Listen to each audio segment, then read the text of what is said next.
हरि ओम। प्रार्थना श्लोक।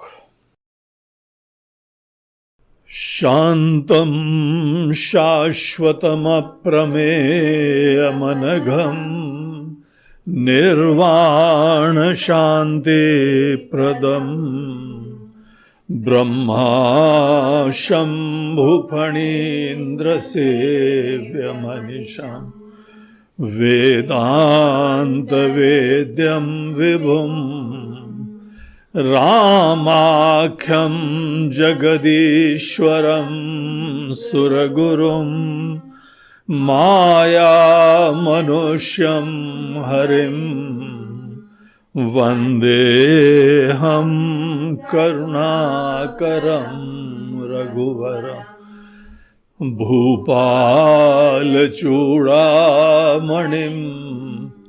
नान्यास्पृहा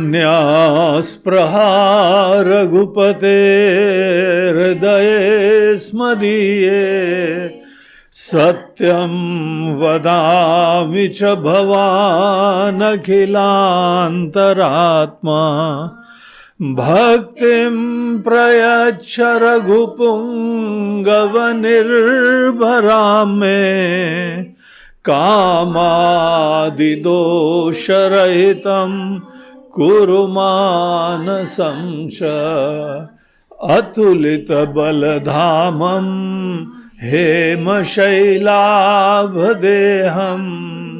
दनुजवनकृशानुं ज्ञानिनामग्रगण्यं दनुज वानराणामधीशं रघुपतिप्रियभक्तं वातजातं नमामि। श्रीराम जय जय राम। श्रीराम श्रीराम जय जय राम। श्रीराम श्रीराम जय जय राम।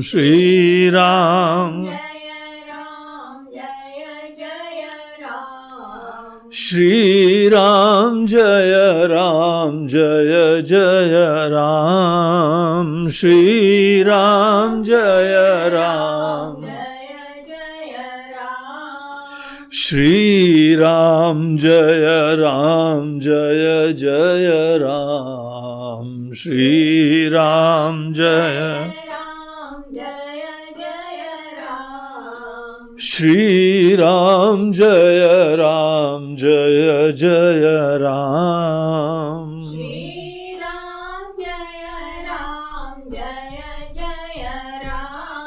श्रीराम जय श्रीराम जय जय राम। श्रीराम जय जय राम। श्रीराम जय श्रीराम जय जय राम। श्रीराम श्रीराम जय जय राम।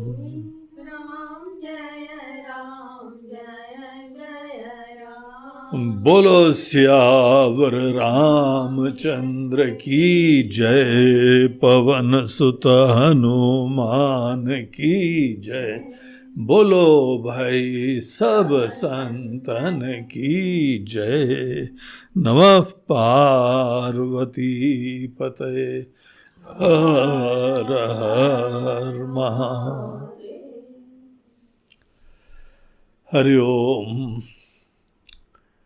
कल हम लोग अपनी राम कथा में सुंदरकांड के अंतर्गत देख रहे थे कि हनुमान जी लंका का शोध करने निकल गए हैं।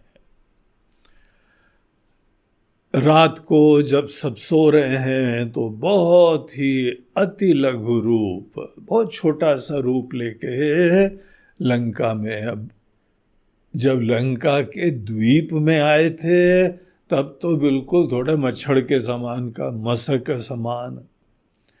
और बाद में लंकिनी ने जब उनसे पूरा वार्तालाप करा और बाद में अपना वास्तविक रूप दिखाया और आशीर्वाद दिया, शुभकामनाएं दी, आपकी यात्रा मंगलमय रहे, ऐसा लंकिनी ने बताया।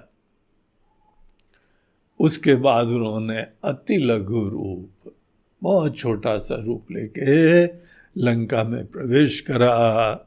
और यहाँ पे हम लोगों की संस्कृति की दृष्टि, दर्शन, उसका परिचय मिलता है कि अनेकों राक्षसों के घर में गए तो वहाँ पे गोस्वामी जी क्या कहते हैं?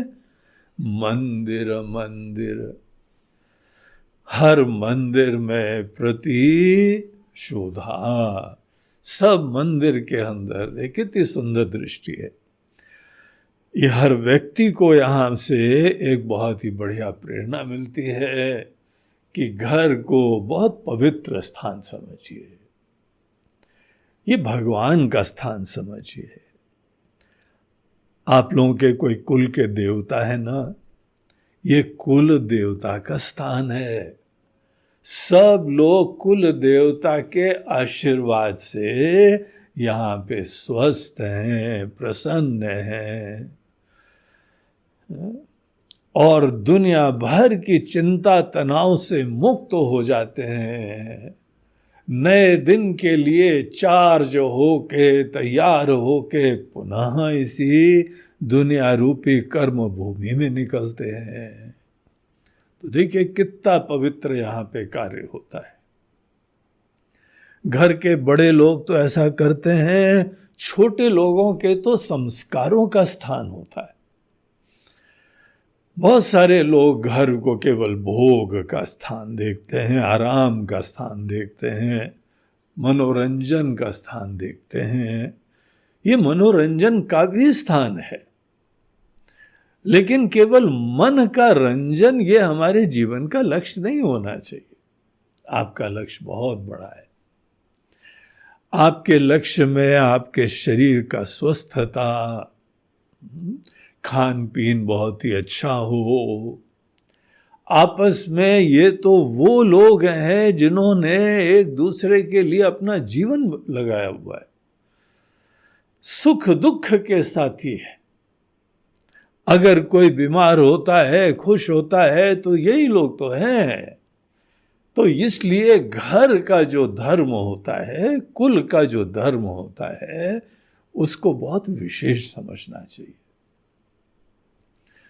और सदैव घर के अंदर एक मंदिर जरूर बनाना चाहिए, जहां पे आपके कुल देवता भी स्थापित हो, आपके इष्ट देवता हो। अगर आपने कहीं पे किसी महात्मा लोगों से कोई आध्यात्मिक मार्गदर्शन लिया है, कोई मंत्र दीक्षा ली हुई है, तो उन इष्ट देवता का भी वहाँ पे स्थान होना चाहिए, आपके गुरु का होना चाहिए, आपके माता पिता का होना चाहिए। माता पिता का भी बहुत आदर से स्थान होना चाहिए। इस तरीके से घर के बारे में बहुत ही विशेष यहाँ पे कुछ धर्म होते हैं। आपको बताएं कि जिस समय गीता के पहले अध्याय में अर्जुन के मन के अंदर बहुत ही शोक उत्पन्न हुआ और उसी शोक में अर्जुन अपने मन का शोक का कारण भगवान कृष्ण को बताता है। उन कारणों में उसकी सोच पता लगती है। उन दिनों राजघराने में जो शासक लोग हैं, पूरे समाज का, देश का, दुनिया का संचालन कर रहे हैं, उनके बारे में, उनके अंदर अब दुनिया के बारे में, समाज के बारे में क्या दृष्टि होती है। उस दृष्टि में अर्जुन के मन के अंदर एक चीज जो बहुत ज्यादा प्रधान थी, जिससे वो कंपित हो गया था, और वो था कि भगवान यहां पे कुल धर्म नष्ट हो जाएगा। हम लोगों ने इतनी सावधानी से, इतने विचार से, इतनी मेहनत से समाज में कुल धर्म की व्यवस्था करी हुई है, कुल की व्यवस्था करी। ऐसा स्ट्रक्चर जो है अपनी सोसाइटी का बनाया हुआ है, जहां पे हर फैमिली एक इकाई होती है, और आप लोग जो हैं घर के माता पिता, तो वहां के स्वामी लोग होते हैं। आप पूरी दुनिया के भले मालिक ना हो, अनेकों चीजों पे आपका वश नहीं चलता है, लेकिन घर में तो चलता है, और अगर नहीं चलता है तो चलना चाहिए। और आपका वश चलना, इसका मतलब ये नहीं है कि आप केवल डंडे के जोर से सब लोगों को काम करवाओ। जरूरत पड़े तो भगवान भी हाथ में अस्त्र शस्त्र लेते हैं, दंड लेते हैं, कई बार उसका भी प्रयोग करना पड़ता है। लेकिन हम लोग सब जानते हैं कि सदैव केवल दंड के आश्रय से कार्य कभी नहीं चलता है। प्यार से, तर्क से, समझा के, संतुष्टि से, इस तरीके से अपने घर में। अब ये नहीं बोलोगे अरे कोई समझते ही नहीं है, आजकल के बच्चे लोग नहीं समझते हैं। ये हर युग के लोग बोलते हैं। देखो कैसी विडंबना है। हम लोग झुंझलाहट के मारे अपने आग्रहों की पूर्ति न होते हुए देख के सोचते हैं कि आजकल का समय खराब है, और एनीवे कलयुग चल रहा है, तो और कोई प्रमाण मिल जाता है। तो ऐसा नहीं है। हर समय जो हमारे माता पिता थे, वो जो जब छोटे थे ना, उस समय उनके माता पिता बोलते थे आजकल के बच्चे लोग, और अब वो घर के स्वामी हो गए तो बोलते हैं बाकी सब लोगों को आजकल के बच्चे लोग। ये चीज गलत है, ये बहाना है, ये अपने अज्ञान की स्वीकृति है।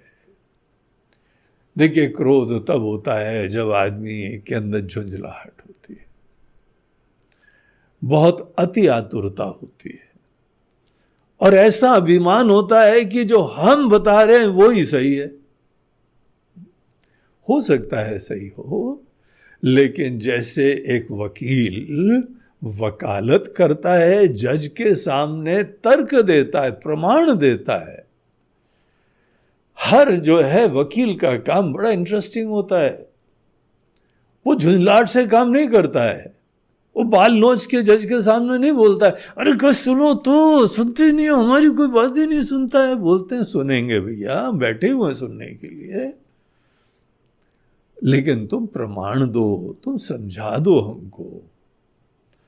अगर आपके पास दूसरे को अपने विचार के बारे में संतुष्टि करवाने की युक्ति है, समझ है, अब देखिए हर व्यक्ति किसी न किसी की बात सुन लेता है, शायद वो तरीका हमको नहीं पता है, इसलिए हम झंझलाहट उत्पन्न कर लेते हैं। पूरा विश्वास रखिए, आपका मन में जो दृष्टिकोण है उसकी ऐसी प्रस्तुति हो सकती है जो दूसरों के लिए, छोटे बच्चे हों, युवक हों, बड़े हों, सब लोगों के लेवल के हिसाब से आप बात करने में सक्षम हो। ये हमारे लिए सीखने की बात होती है। हम लोग भी सीखते हैं, हम स्वामी जी लोग जो है ना, उनको भी शिक्षा ही लेनी पड़ती है। छोटे छोटे बच्चे आते हैं, उनको कैसे सिखाया जाता है। एकदम हार नहीं मान लेनी चाहिए, नहीं हमसे नहीं होता है, वो तुम करो जाके। चुनौती लेनी चाहिए, हम भी जरूर कर पाएंगे, सीखेंगे। सरलता सीखेंगे, तर्क सीखेंगे, और इन सब चीजों के मध्य में हमारा दृष्टिकोण क्लियर होना ही चाहिए, वो प्रामाणिक होना चाहिए। सत्यम वदिष्यामि ऋतम वदिष्यामि, जो बात हमारे मन में आएगी, बुद्धि में आएगी, वो सत्य होना चाहिए और ऋतम होना चाहिए। ये तैत्तिरीय उपनिषद का एक मंत्र आता है जिसके अंदर ऐसी प्रार्थना होती है। सत्यम बोलते हैं जो शास्त्रोक्त होता है, जो प्रामाणिक होता है, जो सनातन धर्म होता है, जो सब मनुष्य के लिए, हर काल में, हर देश के लिए वही प्रामाणिक बात होती, सही बात होती। और ऋतम होता है जो अंदर है वही बाहर है, चेहरा लगा के नहीं करना, दिल से बात करो। और जो बोलो वो बहुत ही प्यार से, क्लैरिटी से, युक्ति से, सदैव दूसरे का कल्याण सोचते हुए, ऐसा सब बोलना, देखिए कितनी बड़ी साधना हो रही है। केवल हमारे मन में विचार आया और हमने उसको जो है आग्रह पूर्वक प्रस्तुत करा और सबको ऐसा ही करना है, ये भाषा बहुत ज्यादा दिन चलेगी नहीं है, झुंझलाहट आपको होगी। ऐसी प्रस्तुति करनी चाहिए कि आपका विचार दूसरे का निश्चय बन जाए। इस तरीके से लालन पोषण करो, आपका विचार ऐसे हो दूसरे का ही निश्चय बन जाए। ऐसी प्रस्तुति हो तो कौन नहीं मानेगा। प्रयास करना चाहिए। हर प्रकार के व्यक्ति अलग अलग होते हैं, लेकिन माता पिता लालन पोषण के लिए एक्सपर्ट होते हैं। जो माता पिता अपने बाल बच्चों को बहुत ही सुसंस्कृत करते हैं, वो वस्तुतः समाज, देश और दुनिया का निर्माण कर रहे हैं। इतना महत्वपूर्ण कार्य यहां पे ही घर में होता है। और हम लोगों की आध्यात्मिक संस्कृति में ईश्वर की प्रसन्नता सर्वोपरि होनी चाहिए। ईश्वर की प्रसन्नता का मतलब यह है कि केवल हमारी मन मर्जी प्रधान नहीं है। मन मर्जी के हिसाब से जीना ये आनंद का मार्ग नहीं है, आनंद की प्राप्ति का प्रामाणिक मार्ग नहीं है। हर अज्ञानी व्यक्ति अपने मन मर्जी से करता है। क्यों दुनिया में दुख है? क्योंकि मन जो है कोई ज्ञान से युक्त नहीं होता है। मन और बुद्धि दो ऐसे मित्र होते हैं, एक जो है वो लंगड़ा होता है और एक अंधा होता है। मन बहुत तेजी से भागता है, लेकिन हमारे मनी राम अंधे होते हैं। बुद्धि के अंदर सब विवेक होता है, ज्ञान होता है, आपने पढ़ा है, आपने अनुभव करा है, आपने सुना है, अनेकों बड़े बुजुर्गों से मार्गदर्शन लिया है। ये बुद्धि ये खुद नहीं चल पाती है, इसके अंदर ज्ञान होता है, लेकिन ये लंगड़ी होती है। लंगड़े और अंधे की अगर मित्रता हो जाती है, मन मर्जी जो करता है उसका अंजाम कभी अच्छा नहीं होता है। मन भी आप ही का है, बुद्धि भी तो आप ही की है। आप ही ने अनुभव प्राप्त करा, आपने अनेकों चीजें सीखी हैं, और आपके मन और बुद्धि को दोस्त होना चाहिए। मन बुद्धि दो दोस्त कहे जाएं या पति पत्नी कहे जाएं, जब मन और बुद्धि रूपी, अब उसमें पति कौन है पत्नी कौन है ये घर घर में थोड़ा डिफर करता है। अनेकों जगह ज्यादा बुद्धिमान जो है वो पत्नी होती और अनेकों जगह पति होते हैं। जो समझदारी से काम करे, प्रामाणिक रूप से काम करे, वो बुद्धि, और जो समझ का क्रियान्वयन अच्छी तरीके से दृढ़ निश्चय से करे, वो मन। दोनों का जो है यूनिक आइडेंटिटी होती है। ये ईश्वर के द्वारा बनाई हुई प्रकृति होती है, और दोनों का तालमेल होना चाहिए। बुद्धि को तो ईश्वर के अधीन होके मन मर्जी करो तो सदैव ईगोसेंट्रिक रहोगे, अभिमान का वर्धन होगा। और अभिमान का वर्धन जब नहीं होगा तो शोक होगा, तनाव होगा, स्ट्रेस होगा। तो इस तरीके से हर व्यक्ति का घर एक ऐसा मंदिर बन जाता है जिस मंदिर के अंदर लालन पोषण होता है। अच्छा घर वो है जहां सबके लोगों का स्वास्थ्य अच्छा रहे, मन सुंदर रहे। घर जो है हर व्यक्ति को बनाना पड़ता है। गृहस्थी को घर चाहिए, आश्रम के ब्रह्मचारियों के लिए निवास स्थान चाहिए, अनेकों भक्तों के लिए कुटिया चाहिए, रावण के लिए लंका चाहिए। सबको अपना अपना घर होता है। देखिए यहाँ पर भी आजकल हम लोगों की भारत सरकार एक बहुत बड़े जो है वो अभियान के ऊपर निकली है कि सब प्रत्येक व्यक्ति को अपना घर जो है वो हम लोग जुगाड़ करवाएंगे, व्यवस्था करवाएंगे। देखिए कितना महत्व की बात है। घर कितना आवश्यक स्थान है, अधिष्ठान हो जाता है हमारे लिए। अब ऐसे अधिष्ठान के बारे में आपकी क्या सोच है, क्या प्लानिंग है, क्या वातावरण है? घर में केवल कीमती चीजें और ग्लोरियस चीजें, ऐश्वर्यमय चीजें, ये आवश्यक नहीं होता है। ये आपका स्टेटस, आपकी आवश्यकताएं जरूर ठीक अच्छी होनी चाहिए। आर्ट को आप एनकरेज करिए, बढ़िया म्यूजिक को एनकरेज करिए, इंटीरियर डिजाइनर्स को आप जो है एनकरेज करिए, उनको पेट्रोनाइज करिए। बढ़िया गार्डन होना चाहिए अगर अफोर्ड कर सकते हैं, नहीं तो छोटी सी कुटिया भी अच्छी होनी चाहिए। लेकिन घर की पवित्रता को बनाए रखो। एक सज्जन को हमने देखा कि वो घर में जब भी जाते थे एक नियम बना लिया था। जहां घर के अंदर एंटर करते थे कोई काम धंधा उसमें फिर उनका ध्यान ही नहीं जाता था। बोलते हमने खूब दिलो जान से सेवा करी है समाज की, लेकिन यहां पर अब हमको इस दुनिया में फोकस करना है। उतनी ही डेडिकेशन से हमको अपनी इन जिम्मेदारियों का निर्वहन करना है। बच्चों को समय देना पड़ता है।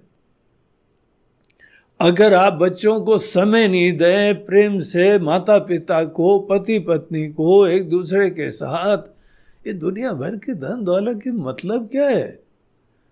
आपके निकट के लोग ही बेचारे अभाव से युक्त है। इधर उधर भटकते हुए प्रेम ढूंढते हैं लोग, थोड़ा अटेंशन ढूंढते हैं, आत्मीयता ढूंढते हैं, क्योंकि घर में मिलता ही नहीं है वो। घर के धर्म को बहुत इंपॉर्टेंट समझो भैया। आपका जीवन बहुत सुखी रहेगा अगर आपके घर का वातावरण बहुत ही अच्छा रहेगा। यही घर जिस समय आप बड़े अच्छी तरीके से स्वस्थ हो जाते हैं, संस्कारित हो जाते हैं, मन सुंदर सात्विक हो जाता है, संवेदनशील हो जाता है, बुद्धिमान हो जाता है, अनेकों अध्ययन से आप किसी क्षेत्र में दक्ष हो जाते हैं। अध्ययन का स्थान होना चाहिए, चिंतन का होना चाहिए। एक सज्जन ने यहाँ पे हमको बुलाया, उनके घर का इनॉग्रेशन था। काफी जो है लंबा चौड़ा घर बनाया, हमको घुमाने ले गए। हमने देखा पूरे घर में कोई स्टडी रूम ही नहीं है, जहाँ नए ज्ञान की प्राप्ति हो, जहाँ चिंतन का वातावरण हो, जहाँ कुछ अनेकों रिसोर्सेज विराजमान हो। कैसा भोगी लोगों का घर दिखता है। वहाँ सीखने का, वहाँ योग का, वहाँ आध्यात्मिक विकास का, वहाँ तत्व के ज्ञान का कोई स्थान नहीं। अब जिनके अंदर संस्कार ही नहीं है तो भी हमको घुमाने आए, पता नहीं क्या दिखाने आए हमको। शायद अपना जो है वो केवल वैभव दिखा रहे हैं। उनको इतना भी नहीं दिखता है कि वैभव मात्र से कोई कल्याण नहीं होता है। वैभव अगर आपके विकास के लिए हो तो बहुत ही उसकी शोभा होती है। लक्ष्मी जी नारायण की सेवा के लिए होनी चाहिए। आपका धन दौलत सब कुछ नारायण जो सत्य, जो तत्व का ज्ञान का प्रतीक है, उसके लिए डेडिकेटेड होना चाहिए। तो सबको सीखना पड़ता है, माता पिता को सीखना पड़ता है, वहाँ बच्चे सीखते हैं, लेकिन घर का जो है वो बहुत ही महत्वपूर्ण वातावरण हो। देखिए, घर आपने बनाया बड़े प्यार से, उसके बाद गृह प्रवेश की पूजा करी, सब देवताओं का वाहन करा, ईश्वर की वहाँ प्रतिष्ठा करी, अपने कुल देवता का वाहन करा, तब जाके घर में प्रवेश करते हैं ना। उसके बाद कौन कौन सी जिम्मेदारियां हैं आपकी। इसलिए घर को मंदिर कहा जाता है। तो हनुमान जी यहाँ पे अनेकों के घर जा रहे हैं और गोस्वामी जी बोलते हैं इतने सारे मंदिर गए लेकिन न दीखी वैदेही, भगवती सीता जी, माता जी, वो कहीं पर भी दिखाई नहीं पड़ी। और फिर उसके उपरांत वो घूम फिर रहे थे लंका में। लंका में घूमते हुए एक बहुत ही विलक्षण घर देखा, जहां पे भगवान का एक मंदिर दिखाई पड़ रहा था। रामायुध उस घर में अंकित थे। सही में वो मंदिर दिख रहा था, पवित्र स्थान दिख रहा था। नव तुलसिका वृंद तहां देखी हर्ष कपिराई। और कपिराज वहां देखते हुए कि ऐसे पवित्र चीजें जो भगवान विष्णु को बहुत प्रिय हैं, वो भी वहां विराजमान थे। मन बहुत प्रसन्न हुआ। और उसके उपरांत आगे की चौपाइयां देखिए। 5वें दोहे के बाद लंका निशिचर निकर निवासा, इहाँ कहाँ सज्जन कर बासा, मन महु तरक करें कपिलागा, ते ही समय विभीषण जागा, राम राम ते ही सुमिरन कीना, हृदय हर्ष कपि सज्जन चीन्हा, एहि सन हठि करि हऊँ पहिचानी, साधु ते होई न कारज हानि, विप्र रूप धरि बचन सुहाए, सुनत उठित आए, करि प्रणाम पूछी कुशलाई, विप्र कहु निज कथा बुझाई, कि तुम हरिदासन मह कोई, मोरे हृदय प्रीति अति होई, कि तुम राम दीन अनुरागी, आयहु मोहि करन बड़ भागी, तब हनुमंत कही सब राम कथा निज नाम, सुनत जुगल तन पुलक मन, मगन सुमिरि गुण ग्राम, सियावर राम चंद्र की जय, पवन सुत हनुमान। बोलो भाई सब संतन की जय। हनुमान जी ने ऐसे घर को देखा। देखिए सदैव हनुमान जी कोई इमोशंस में, इम्पल्सेस में बहते नहीं है।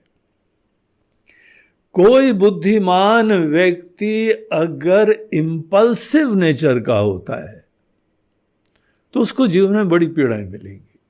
झोंके में कभी काम नहीं करना चाहिए। सदैव एक ऐसी आदत डालो, पहले जो है विचार करो, अनेकों पक्ष देखो और जो उचित समझो उसका क्रियान्वयन करो। यही तो आध्यात्मिक ट्रेनिंग होती है।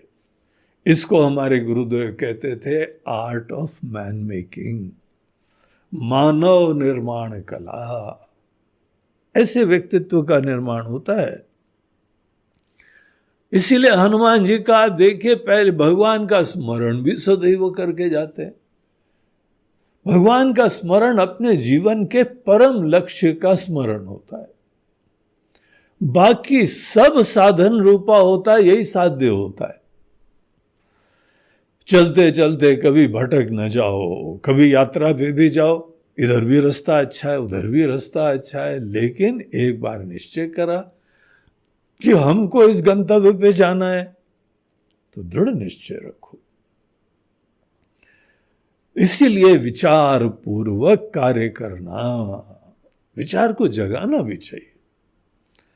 विचारशीलता जगाने के लिए दूसरे को निर्णय लेने की स्वतंत्रता दो, मौका दो, प्रेरणा दो, आदत डालो कि आदमी सोचे, विचारे, समझे, गलती करे कोई बात नहीं। गलती वही तो करता है जो आगे बढ़ता है, और गलती सबसे बड़ी शिक्षक होती है।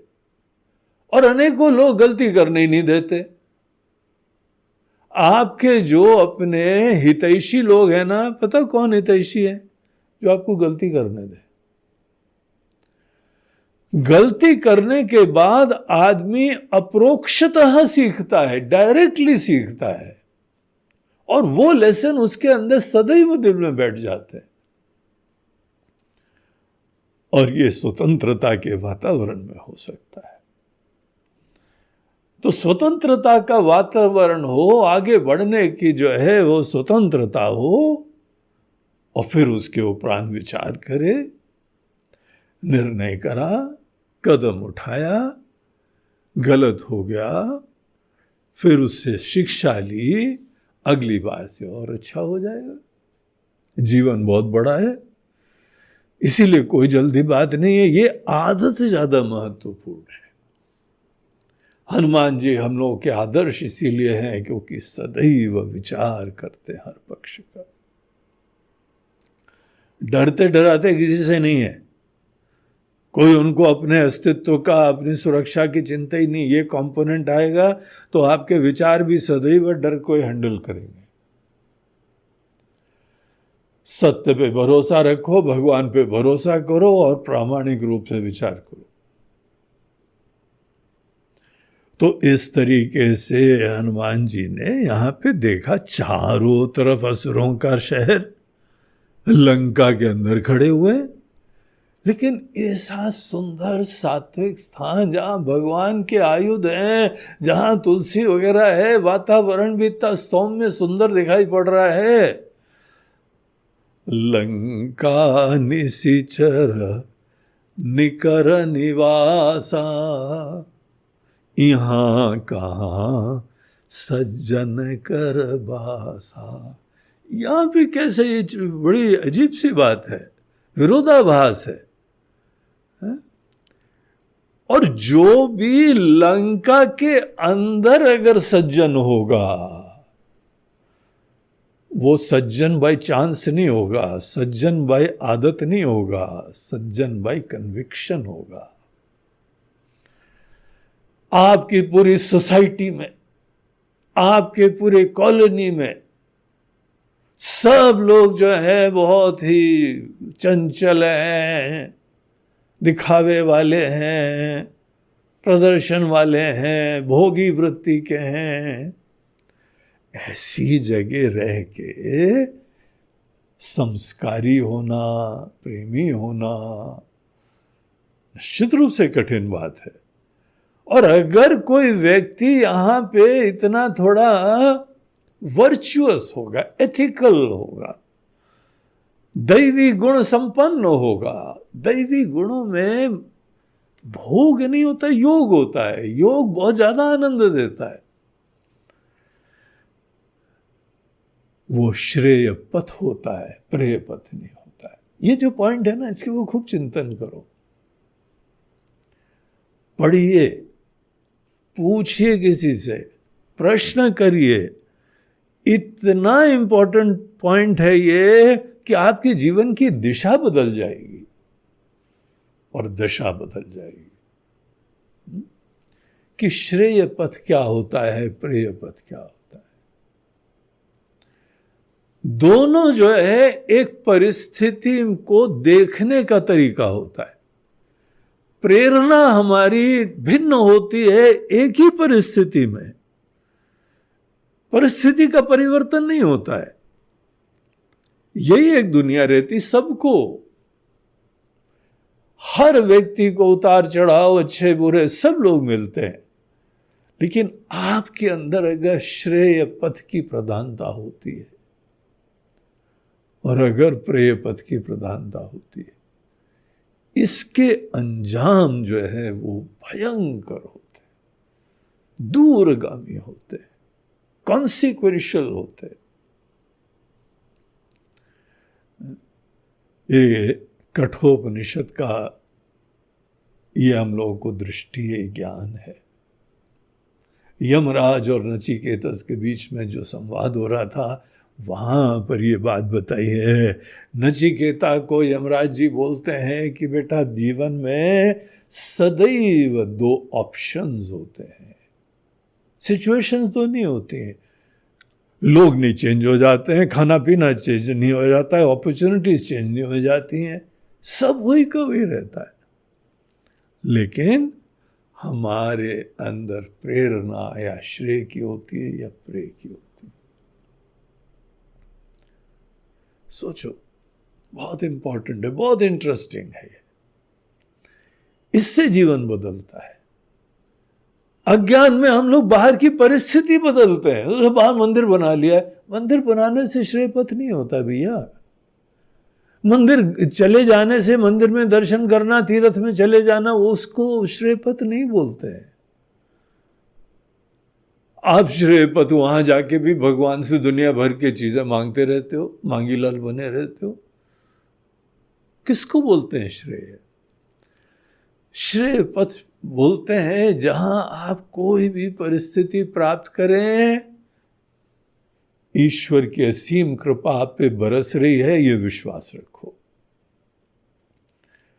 आपको ये परिस्थिति मिल रही है अर्थात भगवान आपके ऊपर कृपा दृष्टि डाले हुए हैं।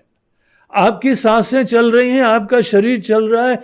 इतना सूक्ष्म, इंट्रिकेटेड, कॉम्प्लिकेटेड शरीर का सिस्टम होता है, ये कैसे चल रहा है, आश्चर्य होता है। और हमारे आपके वजह से तो चल नहीं रहा है ना, ईश्वरीय व्यवस्था है। अगर ये चल रहा है, अगर हमारा जीवन है, तो आपके ऊपर कृपा है। श्रेय पथ वाला व्यक्ति सबसे पहले एक धन्यता, ब्लेसेडनेस महसूस करता है, और उसके उपरांत अपनी चिंता से मुक्त हो जाता है। जब आप अपनी चिंता से मुक्त हो जाएं, तो जब भी कोई परिस्थिति आती है, तो हमको चाहिए, हमको अच्छा लगता है, हमको नहीं अच्छा लगता है, ये अपने आप चला जाता है। आपको जो मिल रहा है भगवान के हाथों से मिल रहा है, और आप खुश रहना जानते हैं, संतुष्टि जानते हैं। जब आदमी का अपने स्वार्थ का जो है गणित खत्म हो जाता है, अपनी पसंदगी नापसंदगी का गणित खत्म हो जाता है, तो वो सोचता है, वो करता है जो सबके हित में होता है। सबकी खुशियां, सबका कल्याण, सर्वे भवन्तु सुखिनः, ये पैशन ज्यादा प्रधान होता है। ऐसे लोग कहीं पर भी चले जाएं, कोई बच्चियां किसी के घर चली जाएं, अगर ऐसे संस्कार से युक्त है, वो स्वर्ग बनाती वहां पे। श्रेय पद की ये महिमा होती है। धन्य लोग होते हैं, सेवाभावी होते हैं, अपना गणित नहीं होता है। अब देखिए कितने सारे यहां नेता लोग देश में आए, एक अभी ऐसे नेता है जिसको अपनी कोई चिंता नहीं है। वो ही बोलता है तो को देखो, जब तक हम यहां हैं सेवा करेंगे, जब नहीं होंगे तो हम अपना झोला उठा के, कमंडल उठा के निकल जाएंगे। हम बहुत खुश हैं, धन्य हैं, अपने अस्तित्व मात्र में खुश हैं। ईश्वर का भजन करेंगे, साधना करेंगे, चिंतन करेंगे। अपने प्रधानमंत्री, दुनिया के ऐसे प्रधानमंत्री हैं जिन्होंने अभी तक अपना प्लॉट नहीं लिया, अपना घर नहीं बनाया, अपनी कार नहीं ली हुई है, यहां तक कि अपना बैंक अकाउंट नहीं था उनका। जितनी गिफ्ट आती थी साल में एक बार, वो एक ट्रस्ट बनाया था, उसमें सब डाल देते थे और बोलते थे इससे जो है यहाँ पे हमारी बच्चियों की, लड़कियों की बहुत उपेक्षा होती है, गरीबों की बड़ी उपेक्षा होती, उनकी सेवा करी जाए। जब अपनी गणित चिंता नहीं होती है ना, तभी तो आदमी दूसरे का सोचता है, बड़प्पन हो जाता है। और इससे विपरीत फ्लिप साइड क्या है? हम दीन हैं, इटर्नली भूखे, इटर्नली प्यासे हैं, इतना भोग भोग लिया, अभी भी काम वासना नहीं खत्म हुई, अभी भी हमारे ईगो फुलफिलमेंट की आकांक्षाएं नहीं खत्म हुई। सदैव एक परसेप्शन ऐसा रहता है परिस्थिति में, ये हमको अच्छा लगा और अटैच हो जाओ, पकड़ने की कोशिश करो। ये नहीं अच्छा लगा, मन में विक्षेप हो, गुस्सा हो, तनाव हो, ये सब प्रेय पथ हमको चाहिए, हमको प्रिय, हमको हमको हमको, इसका अंजाम होता है। ये ऑप्शन हमारे पास सदैव रहता है। जो व्यक्ति अपने आप को कल्टीवेट करता है डेलिबरेटली, उसी ने सत्संग करा है। सत्संग करने का मतलब ये नहीं है कि बस हम तो स्वामी जी घर में डेली पूजा करते हैं। बहुत अच्छी बात है, तुमने एक नियम का पालन करा है, लेकिन तुम अपने दिल में झांक के देखो। पूजा में तुम भगवान की खुशी, बाकी सबकी खुशी की प्रधानता रखते हो, इसी पूजा में आत्म विसर्जन कर देते हो, हर परिस्थिति में खुश रहते हो, या वहां भी मांगते रहते भगवान अब ये दे देना, आज ये दे देना, आज वो दे देना। इसको बोलते हैं सदैव भूखा। इतनी संपन्नता होगी तभी भूख खत्म नहीं हो रही है। कल तुम्हारे पास और ज्यादा हो जाएगा, क्या प्रमाण है कि तुम्हारे अंदर दीनता, छोटापना खत्म हो जाएगा? देख लो जरा, दुनिया में करोड़पति हैं, अरबपति लोग बैठे हुए हैं, तो भी और चाहिए और चाहिए और चाहिए। ये प्रेय पतनोगामी है। मंदिर भी बना लो, गुरुद्वारे भी बना लो, चर्च बना लो और अनेकों मस्जिदें बना लो, लेकिन प्रेय पथ से अगर चलते हो, प्रेय से प्रेरणा होती हुई, आदमी के अंदर विकास नहीं होता है। हनुमान जी के व्यक्तित्व से हमको ये सब सीखना चाहिए। कैसा सुंदर विचारशील मन है। कोई अपने ही राग द्वेष से प्रेरित नहीं होता, हमको पसंद है, हमको नहीं पसंद है, ये उनके झमेले नहीं होते। वो यथावत प्रामाणिक दर्शन कर पाते हैं। तो हनुमान जी ने देखा और सोचा, विचार करा, यहाँ कहाँ सज्जन कर बासा, यहाँ कैसे हो गया? मन महु तर्क करें कपिलागा, मन में तर्क कर रहे हैं, तर्क वो होता है कि दूसरे का विचार भी आप सुनो, विचार लाओ, विपरीत पक्ष भी मन में लाओ और उसका समाधान करो। प्रामाणिक चिंतन का तरीका होता है तर्क। तो इस तरीके से प्रामाणिकता, कहीं हम बह नहीं जाए केवल इंप्रेस होने, तर्क से निश्चय करो और निश्चय करके वो यहां सोच रहे थे। अब देखिए क्या भगवान की कृपा है। ते ही समय विभीषण जागा। ब्रह्म मुहूर्त का टाइम होएगा निश्चित रूप से, घोर रात्रि तो नहीं हो सकती। रात भर पूरा सर्वे हुआ है लंका का, पूरी लंका को, काफी बड़ी लंका थी, और वहां सब घर घर जाके फाइनली यहां पे आए। अब वो ब्रह्म मुहूर्त के वजह से जो जग गए, या हनुमान जी की वो प्रेजेंस, कोई ऐसे महान भक्त शिरोमणि, संत शिरोमणि, ज्ञानी नाम अग्रगण्यम, ऐसे परम ज्ञानी, उनकी प्रेजेंस से ही अनेकों चीजें होती हैं। तो ये हम लोग खुद सोचें कैसे जग गए होंगे, और जब जगे तो उनका तो हमको तो नॉर्मल रूटीन दिखाई पड़ रहा था। उठते उठते राम राम ते ही सुमिरन कीना। एक और आश्चर्य, उठते उठते जो है वो राम राम का स्मरण करा। अब वैसे तो वो देखिए मूल रूप से भगवान विष्णु के भक्त हैं।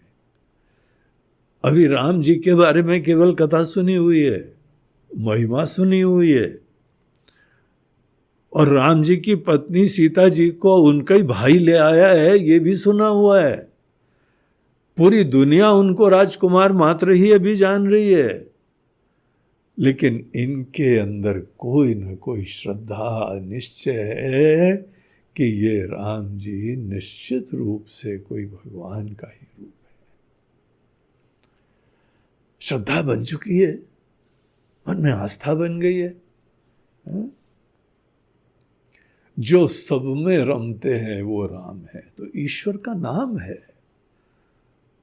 आप विष्णु सहस्त्र नाम देखिए, उस समय विष्णु सहस्त्र नाम नहीं था, रामायण काल में विष्णु सहस्त्र नाम नहीं था, वहां पे तो वेद थे। विष्णु सहस्त्र नाम महाभारत युग में जब भीष्म पितामह जी शरशैया के ऊपर तीरों का बेड बन गया था, उस पे सुला दिए गए थे अर्जुन के द्वारा, उस समय विष्णु सहस्त्र नाम का उन्होंने उपदेश दिया था। और अब बाकियों के लिए तो बहुत आसान हो गया है, सब भगवान के 1000 नाम उसमें आ गए। उसी के अंदर जो भगवान राम का भी नाम आया, भगवान विष्णु का एक नाम राम भी है, कृष्ण भी है। लेकिन रामायण तो उससे पूर्व काल की है, पूर्व युग की है कहानी।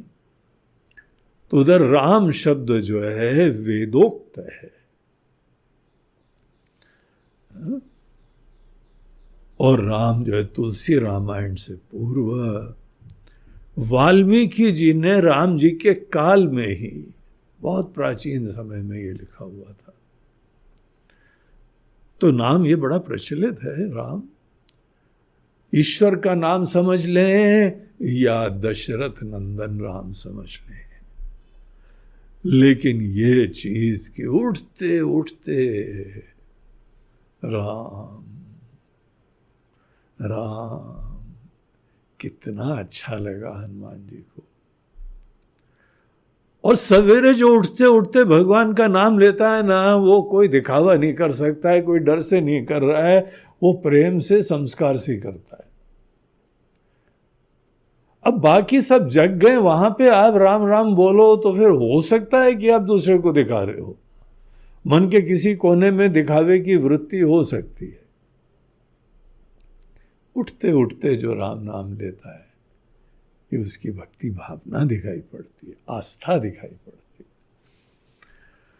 तो राम राम ते ही सुमिरन कीन्हा, और यहाँ पे हर हृदय हर्ष कपि सज्जन चीन्हा। हनुमान जी तो हर्षित हो गए, हृदय प्रसन्न हो गया, गदगद हो गया। बोला वाह, ऐसी जगह हम आ गए, राम जी की कृपा है।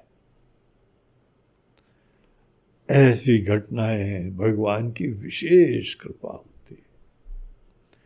अच्छे लोगों का साथ आपको मिले, भगवान का बहुत आप पे स्नेह है, बड़ा आशीर्वाद है। तो हृदय में बहुत खुश हो जाते हैं और ये निश्चय करते हैं कि इनसे तो हमको आगे बढ़ के मिलना चाहिए। यही सन हठी करियाऊं पहचानी, हठ पूर्वक, आग्रह पूर्वक, संकल्प पूर्वक। अच्छे लोग जहां दिखें, आप ये रास्ता मत देखना, वो आएगा हमसे मिलेगा खुद। हम इतने भक्तराज हैं, हमने टीका भी लगाया हुआ है, हमने माला भी पहनी हुई है और हमने ऐसा भी फोटो भी लगाई हुई, वो आके मिलेगा हमसे। ये अभिमान है। आप भक्त होंगे लेकिन भक्ति का ही अभिमान हो जाता है।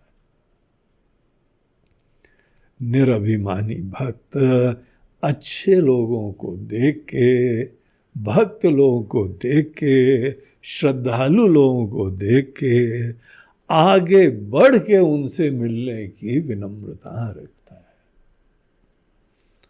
हनुमान जी ने संकल्प कर लिया, इनसे तो हमको हठ पूर्वक मिलना है, दृढ़ निश्चित रूप से मिलना है।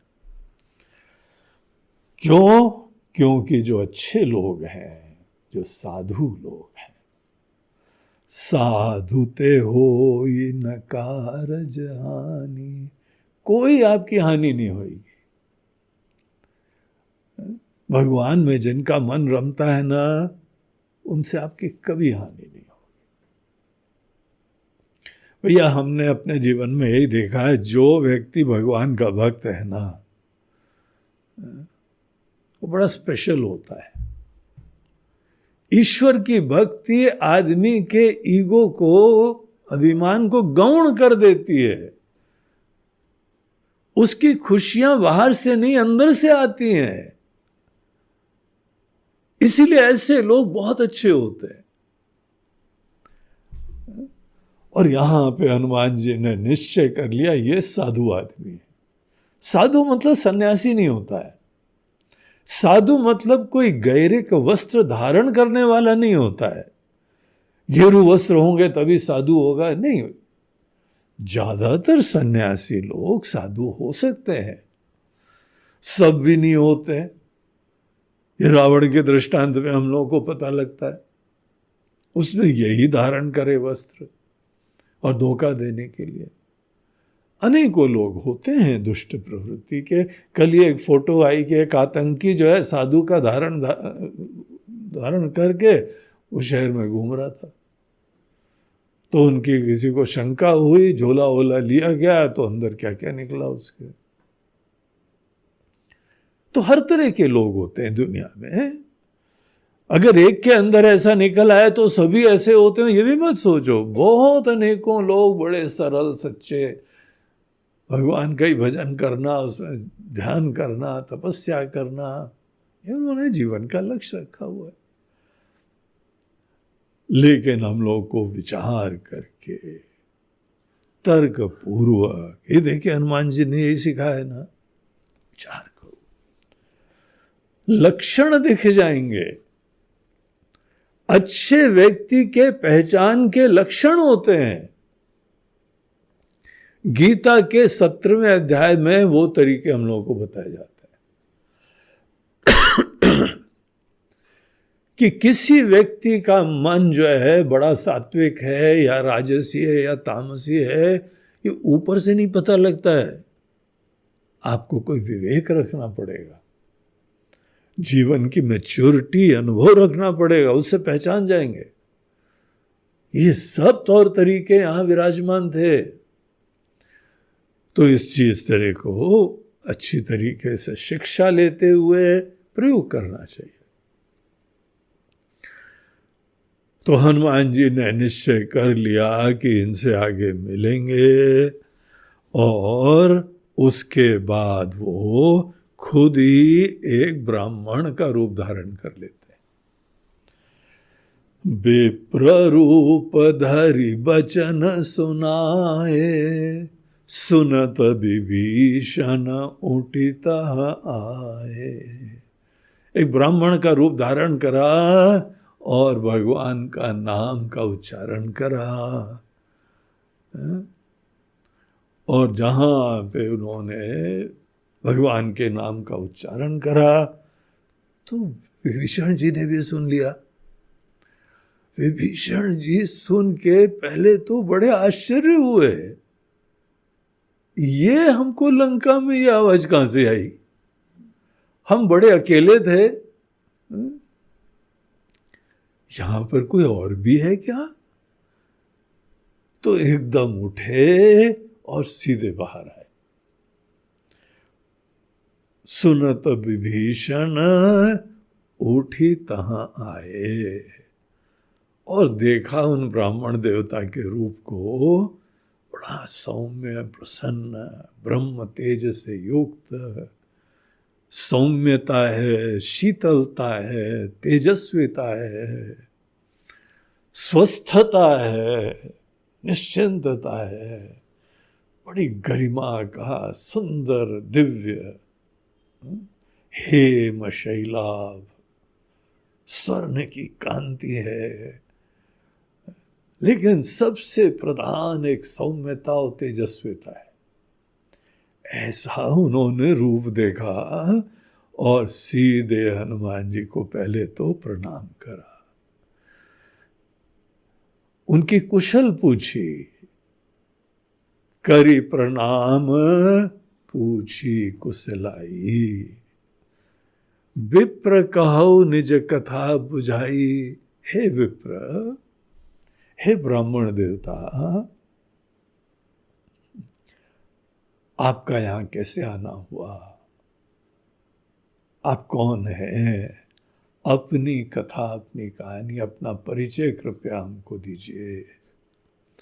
तो बड़े आदर से, सत्कार से, ऐसे शिष्टाचार से उन्होंने देखा और उसके उपरांत निवेदन करा परिचय प्राप्त करने को।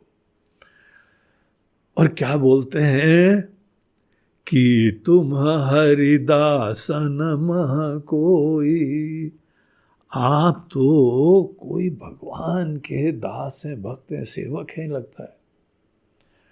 भगवान का जो सेवक हो, सही में भगवान का प्रेम भक्ति हो। देखिए अनेकों संत लोग हम लोग के देश में, इतना महान दिव्य देश है, पूरा देश ही तीर्थ स्थान है ये भारत। हर प्रांत में, हर क्षेत्र में, हर गांव में अनेकों ऐसी कथाएं हैं। यहाँ पे कोई संत रहते थे, यहाँ पे कोई महात्मा जी रहते थे, यहाँ कोई तपस्वी रहते थे। और केवल साधु सन्यासी नहीं, अनेकों गृहस्थी, इतने सौम्य, सात्विक, ऐसे महान महान काम करे हुए हैं उन लोगों ने कि सही में लगता है कि यही साधु लोग हैं। हमको एक बहुत ही महान इस समय स्मरण आ रहे हैं, गीता प्रेस को बनाने वाले। तो हनुमान दास जी पोदार और गोयनका जी, जयदयाल गोयनका, सब गृहस्थी, कोई सन्यासी नहीं थे, लेकिन कितना महान काम करा है, कैसा मन साधु था। सही में जगत का कल्याण चाहते थे। उन्होंने देखा जन जन तक ये ज्ञान पहुंचाने के लिए आजकल के समय हमको ये सेवा करनी चाहिए। पूरा जुगाड़ करा, कोई प्रॉफिट मोटिव नहीं है, इतनी सस्ती सस्ती कि आप गीता की किताबें, गीता प्रेस की, इतने बड़े बड़े कागज भी बेचो तो उससे ज्यादा कॉस्ट आती है। और उन्होंने जन जन तक सुलभ करवा दिया।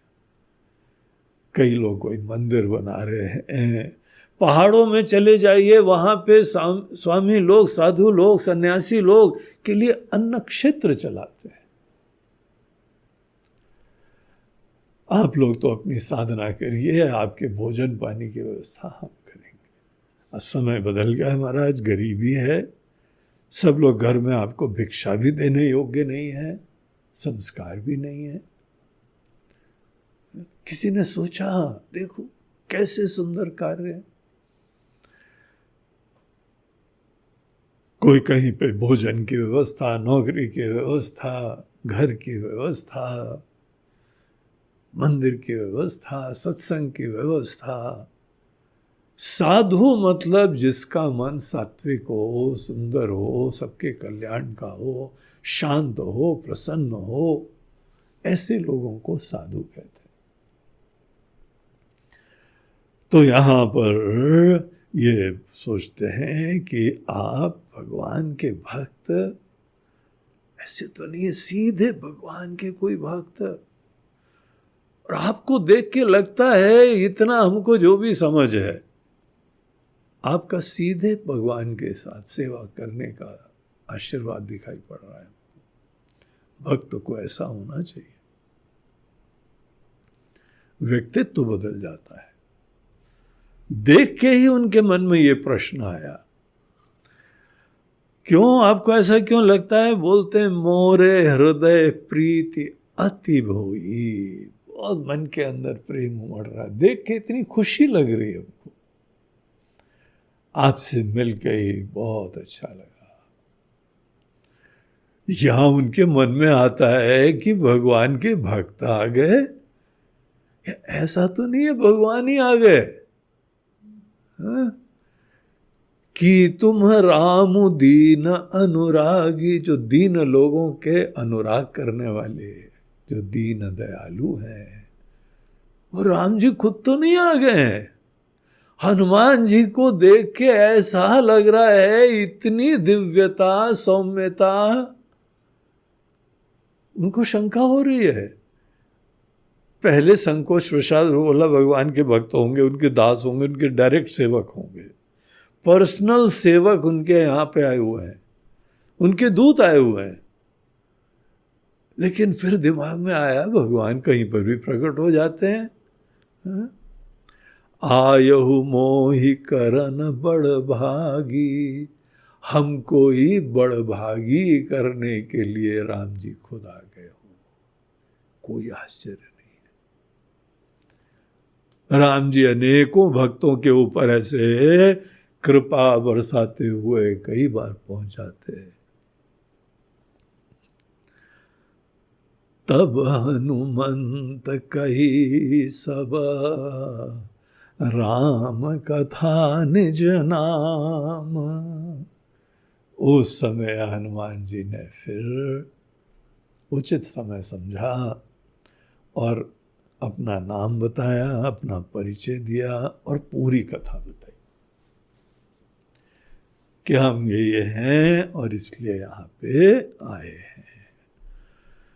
राम जी की बात, और राम जी का दूत लंका पहुंच गए और लंका में भी विभीषण के घर में पहुंच गए, उनसे मुलाकात हो गई।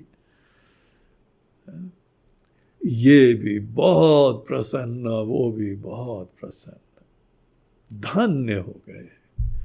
दो भक्त जब मिलते हैं तो प्रफुल्लित हो जाते हैं, भगवान के प्रेमी। सुनत जुगल तन पुलक मना, मगन सुमिरी गुण ग्राम। और राम जी का गुणगान चर्चा होने लगी, राम जी की महिमा की चर्चा होने लगी।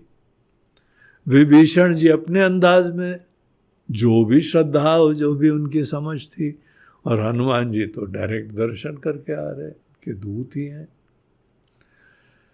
बाकी सब चीजें किनारे, उनकी महिमा परंपार। अहो भाग्य है कि उनकी सन्निधि मिली और वो दोनों जने वही खड़े खड़े कहां से कहां पहुंच गए। तन पुलकित हो रहा है, हॉरिपुलेशन, रोमांच। रोमांच की अनुभूति किसी भावना के अतिरेक में होती है, गदगद कंठ हो जाता है। यही भावना का सूचक होता है। दोनों इतने परम भक्त, सुंदर कांड का ये बहुत सुंदर प्रसंग है। हनुमान जी विभीषण जी से मिल रहे हैं, हनुमान विभीषण मिलन, और इस तरीके से दोनों बड़े प्रसन्न धन्य हो गए और गुणगान राम जी का चल रहा है। फिर विभीषण जी अपनी कहानी बताते हैं, उनको बैठाते हैं लाके और अपनी कथा सुनाते हैं। अपनी यहाँ पे जो है अनेकों प्रकार के चुनौतियों के मध्य में कैसे जी रहे हैं। वो आत्मीय लोगों से अपने मन की बात करी जाती है, तो वो बात क्या करते हैं वो फिर हम लोग कल के प्रसंग में देखेंगे। श्री राम जय जय राम, श्री राम जय श्री राम जय जय राम, श्री राम श्री राम जय जय राम, श्री राम जय श्री राम जय जय राम, श्री राम श्री राम जय जय राम,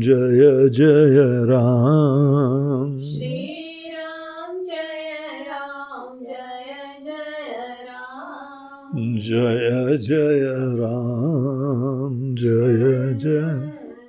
बोलो सियावर रामचंद्र की जय, पवन सुत हनुमान की। बोलो भाई सब संतन की जय। नमः पार्वती पते, हर हर महादेव, नर्मदे हर। बोलो गंगा मैया की जय। आज का हम लोगों का ये प्रवचन प्रायोजित हुआ है बम्बई के हमारे बड़े प्रिय सज्जन ईश्वर दयालानी जी। ईश्वर दयालानी जी बॉम्बे में एक बिल्डर हैं। उनका परिवार, माता पिता दोनों बड़े अध्यात्म के प्रति निष्ठ थे, और ये आज यहाँ पे हम लोगों से जुड़े हुए हैं, ज्ञान यज्ञ में सेवा दे रहे हैं। तो ये सब इनकी श्रद्धा का सूचक है। ईश्वर को आपको बहुत बहुत जो है शुभकामनाएं, आशीर्वाद सेवा के लिए। भगवान आपको स्वस्थ रखें, आपको सुखी रखें, आपके परिवार को सुखी रखें। यही हम आज के दिन भगवान से आपके लिए प्रार्थना करते हैं।